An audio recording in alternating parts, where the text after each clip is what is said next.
అబ్బో ఇక్కడ కేజీ చీరలు కొంటే అర కేజీ చీరలు ఫ్రీ అంట. మంగళ్య షాపింగ్ మాల్ కేజీల్లో సేల్ టన్నుల్లో ఆనందం. అందరికీ నమస్కారం, welcome to it's you TV.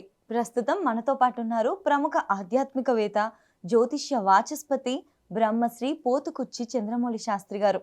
గురుగారితో మాట్లాడి మనకున్న సందేహాలన్నింటినీ కూడా నివృత్తి చేసుకునే ప్రయత్నం చేద్దాం. అంతకంటే ముందు ఇటువంటి ఆధ్యాత్మికపరమైన వీడియోస్ కోసం ఇప్పుడే మన ఛానల్ని సబ్స్క్రైబ్ చేసుకోండి. నమస్కారం గురుగారు. ఓం గం గణపతయే నమః. గురుగారు, మరి కర్కాటక రాశి వారికి ఏ విధంగా ఉంటుంది శని వక్రించడం వల్ల? అమ్మ, అసలు కర్కాటక రాశి వారికి శని మహాపాపి. మహాపాపి అంటే పాపత్వాన్ని ఇచ్చే వాళ్ళల్లో కర్కాటక రాశి వారికి శని ఎదురుకుండా ఉంటుంది. ఆయన రాశి మకర రాశి అంటే 7వ రాశి. మారకుడు అంటే ఏంటి? ఎన్నో సమస్యల్ని క్రియేట్ చేస్తూ ఉంటాడు. కర్కాటక రాశి వారికి సప్తమాధిపతి అయినటువంటి శని వివాహపరమైనటువంటి సమస్యలు, వివాహం అయిన తర్వాత సమస్యలు, లేకపోతే భార్యాభర్తల్లో ఎవరిదో ఒకటి కర్కాటక రాశి అయితే వారి యొక్క ధనాన్ని వీళ్ళు నాశనం చేయటం. అంటే ఇట్లా కర్కాటక రాశి వారికి సంబంధించి శని యొక్క ఇబ్బంది ఎట్లా ఉంటుందంటే, బాగా ఆలస్యం అయ్యే వాళ్ళు ఉంటారు. పెళ్ళిళ్ళకి ఆలస్యమైన వాళ్ళు. ఒకవేళ వేరే జన్మజాతకంలో గ్రహస్థితులు యాక్టివేట్ అయిపోయి దశలు అంతర్దశలు జల్దీ పెళ్ళి అయిపోయింది అనుకోండి, తొందరగా పెళ్ళైనా కూడా ఈయన ఏం చేస్తాడు? 7వ భావం కదా, భార్యాభర్తలను విడదీసే ప్రయత్నం చేస్తాడు. అంటే ఒక రాశి యొక్క ప్రభావం, ఒక జన్మరాశికి వారికి ఈ జన్మరాశిలో ఎవరెవరు ఉంటారు? పునర్వసు నక్షత్రము, పుష్యమి నక్షత్రము, ఆశ్లేష నక్షత్రము. ఈ నక్షత్రాల వారు కర్కాటక రాశి వారికి ఏంటంటే వ్యాపారపరమైనటువంటి ఎన్నో రకాలైనటువంటి ఆటంకాలు, ఇబ్బందులు, వ్యాపారంలో ధనపరమైనటువంటి మోసాలు, అవతల వ్యక్తులు ఎప్పుడూ వీరిని కించపరచడం, అవమానించటము, వీరికి మానసికంగా కొంచెం బలహీనంగా ఉండేవాళ్ళమ్మ. మాట్లాడతారు. కర్కాటక రాశి వారికి ఏంటంటే కొంచెం చాదస్తం ఉండేవాళ్ళు కొంతమంది ఉంటారు. మూర్ఖత్వము, అతి చాదస్తం ఉండేవాళ్ళు ఉంటారు. ఓసిడి అంటారు కదా, అలా ఉండేవాళ్ళు ఉంటారు. కొంతమంది బుద్ధి విహీనంగా మాట్లాడుతూ ఉంటారు. అతి వాగుడుతనం ఎక్కువ ఉంటారు. ఎప్పుడంటే అప్పుడు మనసు మార్చేసుకుంటూ ఉంటారు. దీనివల్ల ఏమవుతుంది? వ్యాపారంలో నష్టపోయిన వాళ్ళు ఉంటారు. అట్లాగే పెళ్లి చేసుకుంటారని చెప్పి పెళ్లి చేసుకోనని చెప్పి ఇబ్బందులు పెట్టేవాళ్ళు ఉంటారు. అట్లాగే ఎప్పుడు కూడా యాక్సిడెంట్ జరుగుతూ ఉంటాయి వీళ్ళకి. అనుకున్న పనులు తొందరగా ముందుకు పోవు. అంటే ఇదే కర్కాటక రాశి వారి అందరికీ జరుగుతుందంటే అందరికీ కాదమ్మా, జాతకంలో కూడా ఎన్నో ఉంటాయి కదా ఎఫెక్ట్స్. దాన్ని బట్టి ముందు వీళ్ళకి మానసికమైన చర్యలు ఇట్లా ఉంటాయి అంటున్నాను నేను. అవతల వ్యక్తులతో తొందరగా ఏమనలేరు, ఫీలింగ్స్ ఎక్కువగా ఉంటాయి. అనేదో అంటారు ఇన్ఫీరియారిటీ కాంప్లెక్స్లు, ఫీలింగ్స్, తొందరగా అవతల వ్యక్తులతో మాట్లాడే పరిస్థితి ఉండదు వీళ్ళకి. జంకేతనం ఎక్కువగా ఉంటుంది. మరి ఇట్లాంటి కర్కాటక రాశి వారికి 7వ భావాధిపతియే 9వ స్థానంలో ఉన్నటువంటి శని వక్రిస్తున్నప్పుడు ఏమవుతుంది? ఇప్పటి వరకు వ్యాపారపరంగా ఏదో ఆలోచనలు ఉన్నటువంటి వాళ్ళు, అంటే పెట్టుబడి పెట్టాలి భయపడుతూ ఏదో పెట్టుబడి పెట్టుంటారు కదా, వాళ్ళకి ఇప్పుడు కొంచెం డౌన్ఫాల్ బిగిన్ అవుతుంది. అంటే వ్యాపార భాగస్వాములు ఎవరైనా ఉన్నా, వీళ్ళు ఇండివిజువల్గా పెట్టుకున్నా వ్యాపారపరమైనటువంటి భయం ఎక్కువగా ఉంటుంది. వీళ్ళు ఏ పని చేసినా అవతల వ్యక్తుల నుంచి అవమానాలు ఎక్కువగా ఉంటాయి.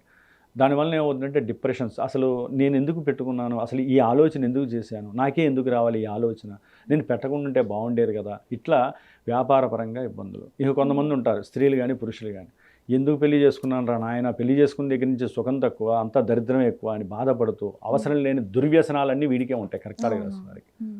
అంటే ఇక్కడ పెళ్లి యొక్క ఎఫెక్షన్ ఉంటుంది, వ్యాపారపరమైన ఎఫెక్షన్ ఎక్కువ ఉంటుంది. ఇక అవతల వ్యక్తులు ఎవరైనా సరే వీళ్ళని అన్నారని చెప్పి ఇంట్లో వాళ్ళు, బయట వాళ్ళు, భార్యో భర్తో ఎవరో చెబుతారు. వీళ్ళకి కాస్త మనకేంటంటే మన భారతదేశంలో అవతల వాళ్ళు ఏం చేసినా ఇంట్లో అందరూ దాన్ని అంత కూడా చేసి చూస్తారు. దాన్ని రెచ్చగొట్టే స్వభావం అంటారు కదా. దానివల్ల వీళ్ళకి ఏంటంటే బయటికి ఉగ్రరూపంగా వెళ్తారు, అక్కడికి వెళ్ళేసరికి మళ్ళీ పిల్లి అయిపోతారు.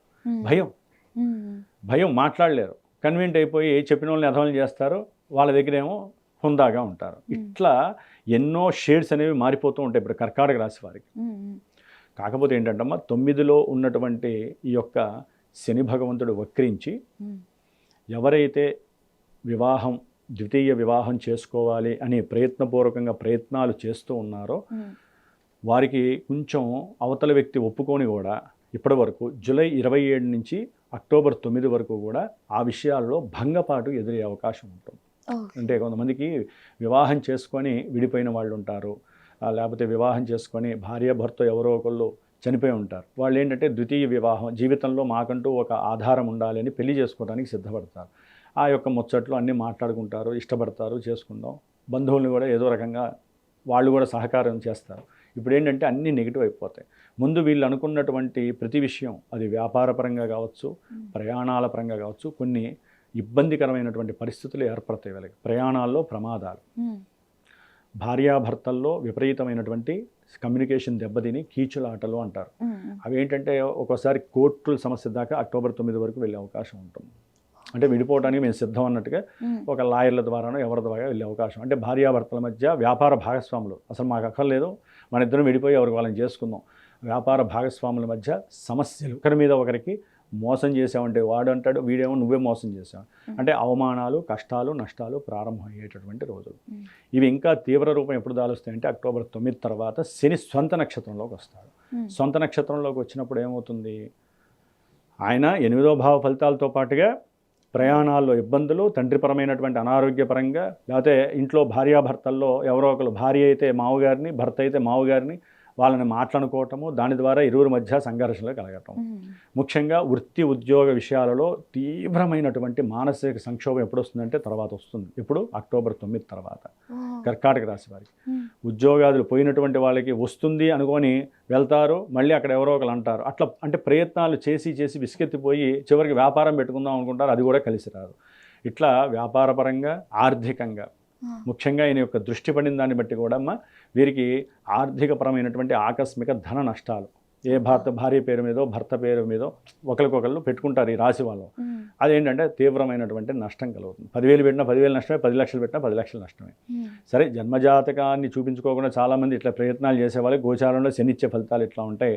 ఏదైనా సరే ఆయుర్భంగము అంటారు, ఆయుష్ భంగము, దీర్ఘకాలిక అనారోగ్య బాధలు తగ్గుతున్నాయనుకునే లోపలే ఈ శని వక్రత్వం వలన ఏమవుతుందంటే కర్కాటక రాశి వారికి కొన్ని ఇబ్బందికరమైన పరిస్థితులు, తండ్రి ఆస్తులు, ఎవరికైనా తల్లి ఆస్తులు రావాలి అనుకున్న వాళ్ళకి ఏంటంటే అవి స్టాప్ అయిపోవటం, ఏదో ఒక మెలికి పెట్టేసేసి కోర్టుల్లోనే ఎక్కడో ఆగిపోతాయి. కోర్టు సమస్యలు వలన కూడా వీళ్ళు మానసికంగా సంక్షోభాన్ని ఎదుర్కొంటూ ఉంటారు ఈ కర్కాటక రాశి వారు. ఆరోగ్యపరంగా గురుగారు, కర్కాటక రాశి వారికి ఆరోగ్యము అంటే సూర్యుని బట్టి చంద్రుని బట్టి ఆధారపడి ఉంటుంది, అంటే వీరి జన్మరాశిని బట్టి.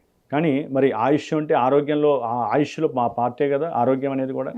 మరి శని తన యొక్క సొంత క్షేత్రానికి దగ్గరగా ఉంటాడు కానీ 9లోనే ఉంటాడు కాబట్టి కొంచెం ఇబ్బందులు పడతారనే చెప్పుకోవాలమ్మా. దీర్ఘకాలిక అనారోగ్యాలు కొంతమందికి యాడ్ అయిపోతూ ఉంటాయి.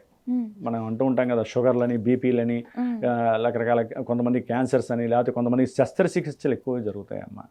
అంటే మూత్రపిండాలకి సంబంధించినవి కానీ, లేకపోతే కొంతమందికి ఇన్నర్ ఆర్గాన్స్కి సంబంధించినవి కానీ, లేకపోతే మోకాళ్ళ నుంచి కింద భాగం మడమల వరకు ఉన్నటువంటి వాటి పరంగా తీవ్రమైనటువంటి నొప్పులతో వాళ్ళు హాస్పిటల్కి వెళ్ళటము, అక్కడ ఆపరేషన్స్ జరగటము, దాని ద్వారా మానసికంగా, ఆర్థికంగా వాళ్ళు కుదేలయ్యేటటువంటి పరిస్థితి కర్కాటక రాశి వారికి కలుగుతోంది. ఓకే ఓకే గురుగారు, మరి వీళ్ళు ఎటువంటి జాగ్రత్తలు తీసుకోవాలి? అంటే మీరు చెప్పిన వారికి కూడా చూసుకున్నట్లయితే చాలా ప్రాబ్లమ్స్ ఉన్నాయి, చాలా ఉంటాయమ్మా. మరి ఎటువంటి పరిహారాలు చేసుకుంటే వీళ్ళకి బాగుంటుంది? ఏం లేదమ్మా, ఇప్పుడు ఎవరికన్నా వివాహము, లేకపోతే సంతానము, విద్య, ఉద్యోగము, విదేశాలకు వెళ్ళాలి, వ్యాపారంలో పెట్టుబడులు పెట్టాలి, లేకపోతే వ్యాపారంలో ఎందుకు ఇట్లా డౌన్ఫాల్ అవుతుంది, ఎందుకు నాకే అన్ని చెడు జరుగుతున్నాయి, ఉద్యోగంలో ఎందుకు ప్రమోషన్ రావట్లేదు, ఇవన్నీ కూడా ఆయనే ఇస్తూ ఉంటాడు. ఇవన్నీ ఆయనకి సంబంధించినవే. మరి ఇవన్నీ ఈయన ఇక్కడ ఉన్నప్పుడు కొన్నే భావాలు ఇస్తాడు. జన్మజాతకంలో కూడా వీళ్ళు చూపించుకుంటే కదా అసలైనటువంటి ఏం జరుగుతోందని తెలిసేది. అక్కడ దానికి ఈయనకి లింకు పెట్టుకొని అప్పుడు మాలాంటి గురువులు ఏం చెబుతామంటే ఇలా చేసుకోండి, ఇలా చేసుకోండి అని చెబుతాం. కాబట్టి జన్మజాతక రీత్యా ఉండేటటువంటి దోష పరిహారాలు శాశ్వతమైనటువంటి లాభాలని, ఫలితాలను ఇస్తాయి. ఇప్పుడు ఏం చేయాలి, మీరు అడిగినట్లుగా మానసికంగా, ఆర్థికంగా, శారీరకంగా వీళ్ళు బాగుండాలి అంటే శనికి సంబంధించిన జపం చేయించుకోవాలి 19,000 సార్లు. శమగ్నిరగ్నివిష్కరశ్చన్నస్తపత సూర్య శంబాతోవా త్వరప అపస్రద అంటే శని మంత్రము. ఈ మంత్రాన్ని మాలాంటి వాళ్ళము 19,000 సార్లు చేసి దానికి సంబంధించిన వైబ్రేషన్ సంఖ్యలు ఉంటాయి. దానికి సంబంధించి నేను చిన్న రాగిరేకు మీద వైబ్రేషన్స్ చేసి వెనకాల ఆయనకి సంబంధించిన సింబల్ వేసి పూజ చేసి 19 రోజులు రుద్రాభిషేకం చేసి నేను చాలామందికి ఇస్తూ ఉంటాను. అది ఇవ్వడం ద్వారా ఏమవుతుందంటే వీళ్ళకి అది జేబులో పెట్టుకుంటారు, లేదా కొంతమంది తాయెత్తులా మెల్లో వేసుకుంటారు. దానివల్ల ఏంటంటే ఇలాంటి సిచ్యువేషన్స్ వచ్చినప్పుడు శని భగవంతుడు వీరిని కాపాడుతూ ఉంటాడు. రుద్రుడికి చేసిన అభిషేకము, ఈయనకి సంబంధించిన వైబ్రేషన్ సంఖ్యలు ఉంటాయి. ఆ సంఖ్యలు వీరిని ఏంటంటే ఆరాలాగా కాపాడుతూ ఉంటాయి. కాబట్టి ప్రతి విషయంలో ముందుకు వెళ్ళటానికి, అట్లాగే ఇబ్బందులు కలగకుండా ఉండటానికి ఆ శని భగవంతుడు వీటి ద్వారా కూడా, అంటే మనం ఏదో ఒకటమ్మా, మంత్రమో యంత్రాలు మళ్ళీ వేరే ఉంటాయి, అవి కాదు, వైబ్రేషన్ సంఖ్యలు నేను దానివల్ల ఎవరికి నష్టం అయితే లేదు. కాబట్టి ఈ విధంగా చేసుకోవచ్చు.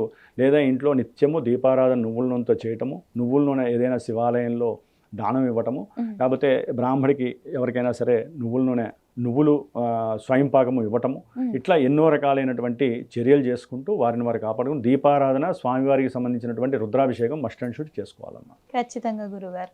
ధన్యవాదాలు గురుగారు. ఓం నమః శివాయ.